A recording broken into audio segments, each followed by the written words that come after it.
Railway का पहले बाली अगर न भी है तो अभी 5 साल के बाद पंचवर्षीय योजना के आधार पर सरकार 55 साल पर 50,000 60,000 इसी तरह बहाली देती थी।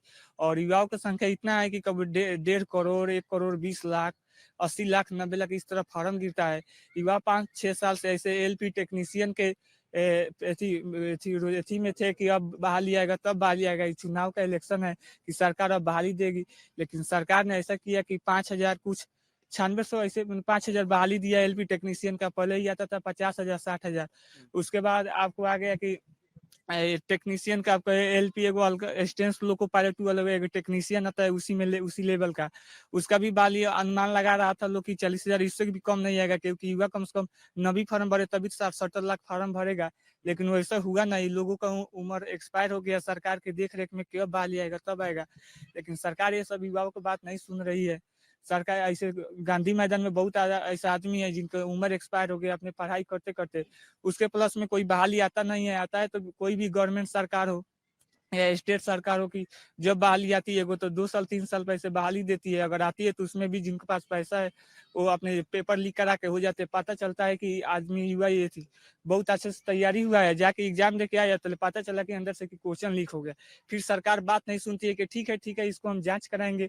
जांच कराते कराते आदमी फिर थक जाता है। 6-7 महीने हो गए ऐसे ही बिहार पुलिस स्टेट सरकार स्टेट गवर्नमेंट का था, उसके बाद कैंसिल हो गया, अभी तक एग्जाम नहीं है। तब तक कोई भी कंपटीशन के एग्जाम तब तक ऑनलाइन नहीं होगा, तब तक ऐसा कोई भी सुविधा कितने भी सरकार कुछ भी करेगी तब तक ऐसा संभव नहीं है कि पेपर लीक नहीं हो। ऐसा भी अभी देखें आप यूपी में भी देखें कि बिहार पुलिस का बहुत सारा एग्जाम हुआ, उसमें भी पेपर लीक हो गया। फिर वहां भी एग्जाम कैंसिल हो गया। बिहार में भी बिहार पुलिस का एग्जाम हुआ, इसका भी कैंसिल हो गया। फिर डेट आ रही है इस तारीख से होगा उस तारीख से होगा। ऐसे भी आ रही थी बिजली विभाग का, ऐसे 5 6 7 2014 में बहाली आई थी।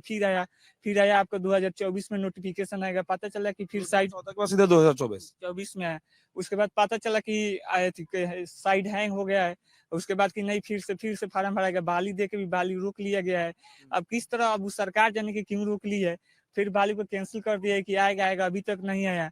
अभी सब बहुत सारा एग्जाम है, हम लोग बिहार एसएससी हो गया, बिहार दरोगा हो गया, ये सब बिहार पुलिस हो गया, एसएससी हो गया, सीजीएल होगा। आदमी अब हिंदी भाषी क्षेत्र का आप जानते हैं कि हिंदी भाषी क्षेत्र का थोड़ा लैंग्वेज इंग्लिश में थोड़ा कठिन हो जाता है, वहीं हिंदी थोड़ा सा आसान होता है। इसीलिए हर एक हिंदी क्षेत्र का भाषा लोग चाहता है कि हम अच्छा से अच्छा हिंदी में भी अपना स्कोर कर सके। परंतु सरकार तो कुछ सुन नहीं रही है। सब युवा गांधी मैदान में बेरोजगार बैठे हुए हैं, अपने अपना हर एक चीज का सेट बनाते हैं कि इसमें नहीं होगा तो उसमें होगा, इसमें नहीं होगा तो उसमें होगा। फिर भी कोई मतलब नहीं है सरकार के कौन क्या कर रहा है। ऐसे युवाओं पर भी ध्यान देना चाहिए, उनके परीक्षाओं पर भी, किस तरह हमारे देश की शिक्षा है, किस तरह रीति रिवाज है। कॉलेजों में फीस की महंगाई बढ़ गई है, लोग अपने बेटा या बेटी को पढ़ाना नहीं चाहता है कि इतना फीस। ऐसे ग्रेजुएशन में पार्ट 1 2 3 हो गया, 4,000 5,000 रुपया लगता है एक फॉर्म भरने के लिए। कोई गरीब परिवार होगा तो कैसे 4,000, जो तो 1 2 300 रुपया रोज कमा के लाता होगा, 4,000 रुपया देने में उसको तो कठिनाई आएगी ही आएगी। जो धनिक परिवार है, अब शिक्षा महंगाई के जमाना हो गया है। सरकार पहले बताइए शिक्षा पे इतना जीएसटी लगा, चार पार हमारे देश में 4-5 काट का जीएसटी लगता है, 5% 12% 18% 28%। सब डायरेक्ट युवाओं पर शिक्षा के क्षेत्र में 18% जीएसटी ठोक दिया गया है। अगर आप मोबाइल पर 100 रुपये का कोर्स करते हैं तो 18 रुपया सरकार को देना पड़ता है। इस सभी युवा बहुत परेशान है, लेकिन सरकार को बात सुनना चाहिए। अगर जीएसटी लगाना अनिवार्य है, इससे देश विकसित होता है, लेकिन अगर इतना ही नहीं लगा जाए कि कोई युवा भी उससे बर्बाद हो जाए, खूब लगना चाहिए। तो नॉर्मल शिक्षा पर 5% या 12% जीएसटी लगा देना चाहिए। आज 18% जीएसटी में सारे युवा जुलझ रहे हैं। अगर 500 का कोर्स खरीदे तो 18% 90 रुपया सरकार को दीजिए। ऐसे जीएसटी लगाना कोई खराब बात नहीं है। आज हमारे पूरे विश्व में 160 देशों में जीएसटी का काम चल रहा है। जीएसटी लगाने से देश के वृद्धि अर्थव्यवस्था में मजबूती मिल जाए, इसका ये मतलब नहीं कि युवाओं पर ही सारा अथी ठोक दिया जाए। मैंने ऐसे तीसरी 4 गो जीएसटी जो 28% कंपनियों के कर के रूप में लगाया जाता है, उसके बाद ही 18% आज जो युवाओं पर ही लगाया जा रहा है। ऐसा सरकार को नहीं करना चाहिए। इस बदलाव करना चाहिए कि किस तरह हमारे देश के युवा है, तब तक युवाओं में तब तक वृद्धि नहीं होगी, तब तक देश की वृद्धि नहीं होगी। तब कि युवा कुछ नहीं कर पाएंगे तब तक देश के कहाँ से होगा। महंगाई का इतना है, जब तक किसी हम चीज को अगर 12 रुपए केजी है तो लोग आधा केजी केजी मैंने सपोज डेट मान लीजिए कि कोई मैंने 50 रुपए केजी है तो 1 केजी खरीदता है, वहीं अगर 30 रुपए केजी हो जाए तो लोग 2.5 केजी 2 केजी खरीद लेते हैं। इस तरह सामान भी सेल होने लगता है और उस तरह भी महंगाई है, सामान भी सेल होगा तो पैसा भी आएगा, उससे देश को मजबूती भी मिलेगी। जहाँ बिका रहा है 1 केजी, वहाँ बिकाएगा 2 केजी, से सरकार का नफा हो रही है।